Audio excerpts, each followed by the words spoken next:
So here with Kevin Viney from Rainbow Builders. Welcome, Kevin. First time I've interviewed you. I know you've been around for a long time. Just tell us a bit about Rainbow Builders, because it's quite a long-established company now, isn't it? Yeah. Yes, Mark. Yeah. We've basically been going just over 20 years. We've been working the Brighton and Hove area specifically, covering it and up to the South Downs. So it's been established 20 years.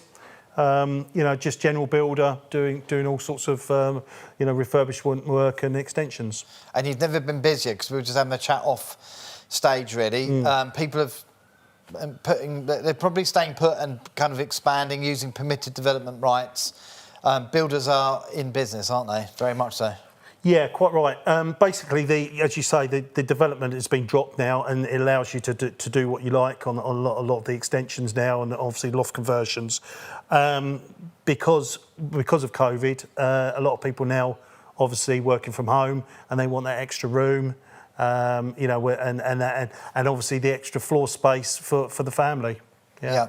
And so, what are people choosing to do? Is it that kind of extra bedroom you can get, loft conversion, it adds a lot to the value of your home. So just people just going for that anyway, just because they're thinking of moving on a few years later, they can maximise the value out of their property?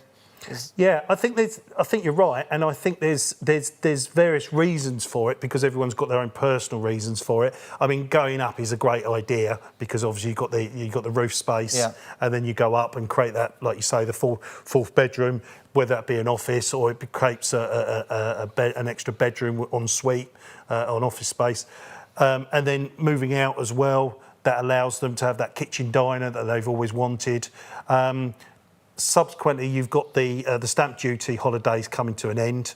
That's and then obviously the expense of moving, and because of that expense, they obviously choose to stay where they are and develop it, invest into their current property, and like you say, they make a lot of money from that. They can make a serious amount of money from redeveloping their own existing property.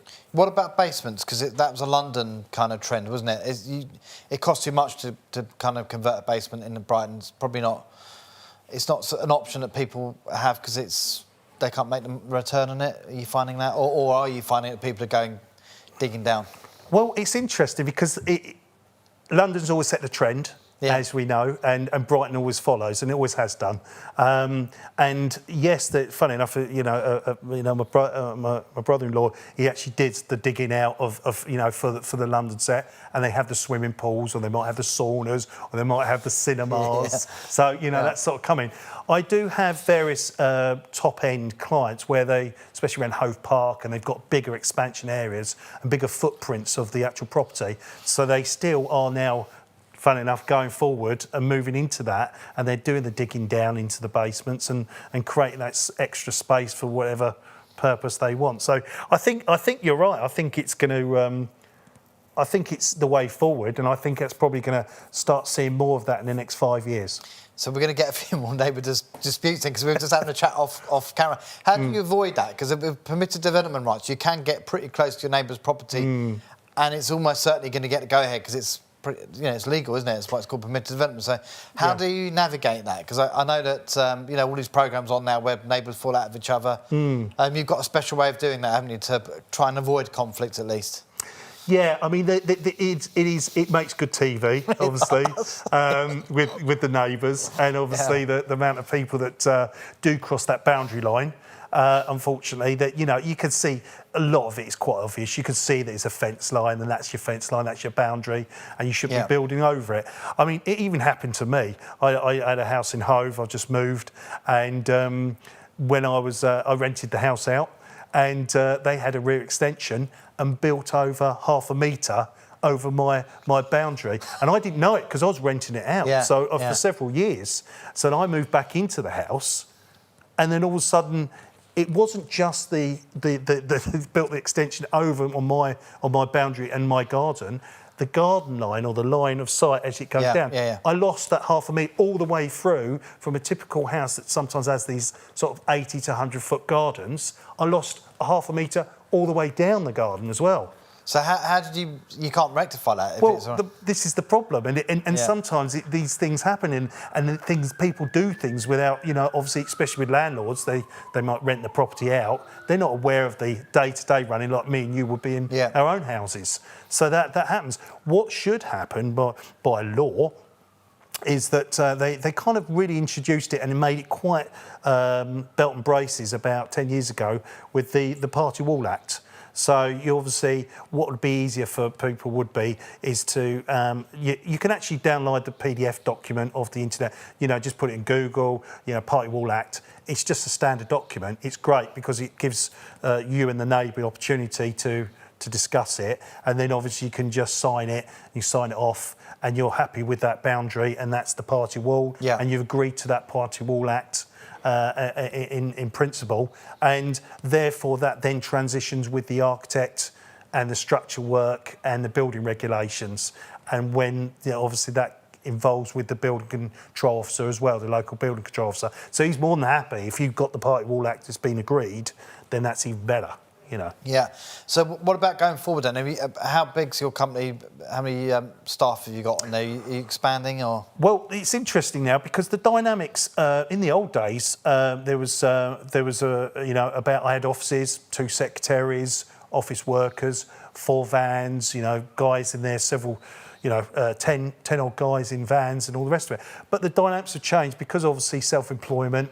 They introduced a new thing with the CIS scheme, whereby now you actually pay contractors monthly for their tax. So the infrastructure of the construction industry has changed dramatically, and I've been in it, almost 40 years now, where you used to work for a building firm and you were a permanent worker, much like being a permanent worker anyway, with PAYE. Now it's all self-employment, and a lot of guys now have much like Rainbow, we have contractors come in accordingly in specialists for specialist work and jobs at the time. So, for instance, if you've got a kitchen, you'd bring in a plumber to do the gas or water just for that day for the first or second fix of the kitchen. And then obviously he'd be doing his own works and he might be his own company. So what you do, you then just pay for that guy who comes in just to pay for his tax for that particular month of work that he did. So he might only do 1 day's work, you pay for him 1 day's tax, and then he's off doing other people's jobs. And that's the future. Is that because a lot of builders sometimes, they're kind of waiting around and you're not always getting the full use of, a building team, depending on what they're doing, because they're waiting around for jobs to finish or to get into that particular space? Is that why? Yeah, absolutely right. Because when you get like a room like this, you can't get so many people in there at the same time, and they have to. It's an in and out process. So, for instance, if you could do what's called a first fix, you need to run pipe work or electrics in the walls. Well, the plasterer can't get in there. You can't fit the kitchen. All this work has to be preparatory work beforehand. So that particular, for instance, this is a room with a kitchen. You're ripping the kitchen out on the Monday. On the Tuesday, you've got a plumber or electrician going in and putting all the first fix pipe work in. And then on the next Wednesday, for instance, you might be plastering the walls. So a lot of contractors, building contractors, are coming and going all the time, and it's scheduling the work and making sure that everyone doesn't get in each other's way, but at the same time, you get it done in a quickly and timely manner to get that kitchen in. Yeah, excellent. Cement, we were at cement shortage. HS2, what's the connection there? Next one of cement. Yeah, that was an interesting point. I mean, it seems to be in the last couple of years, because I've had some major issues regarding getting materials and basic materials in the construction industry. And the recent one, I was driving around like a crazy man, trying to go to even not just the building supplies, the general ones, the big ones, but the smaller ones like your B&Q and your Wicks and the general DIY place and outlets. There was no cement available, and I was only talking to a colleague just the other day, and there was a complete shortage, and it turned out that the government has allocated all the cement works to provide cement to the HS2 project. You're mad. So the typical man on the street, yourself, or you're going to go to B&Q and get some cement to do a driveway. You couldn't get a bag of cement. Mad, yes. It's crazy. Have you seen a shortage over lockdown, just before we finish up, in terms of materials? Because that's been publicised that there's been a few problems with sourcing supplies for building materials, and that's putting up costs. Yeah, quite. This is a very interesting point. Yeah. Leading on from the cement, only this week and last week, we've got a huge shortage of wood. Right. And wood has shot up by 60 to 80%, which is really massive, because then, for instance, in my industry, in regards to, for instance, looking at construction of a loft conversion, where lofts are very much a timber structure, especially when you're putting a dormer out and it's all very timber orientated, that would massively increase the cost of the build. Yeah. So therefore, a lot of people are now pulling back and saying, no, we're not doing loft conversions at the moment until we get better regulated prices on the timber. But apparently, again, it's word by mouth, and obviously I'm on the ground, but they're saying that the Americans are buying all our timber up at the moment. So there's a shortage of timber coming into this country, which is certainly impacting us on a daily basis. Right, OK. We're going to leave it there. I know you're going to be doing some stuff for Latest TV, so Kevin, and we'll leave it there for now. All the best for the future. Cheers, thanks. Lovely, thanks, Mark.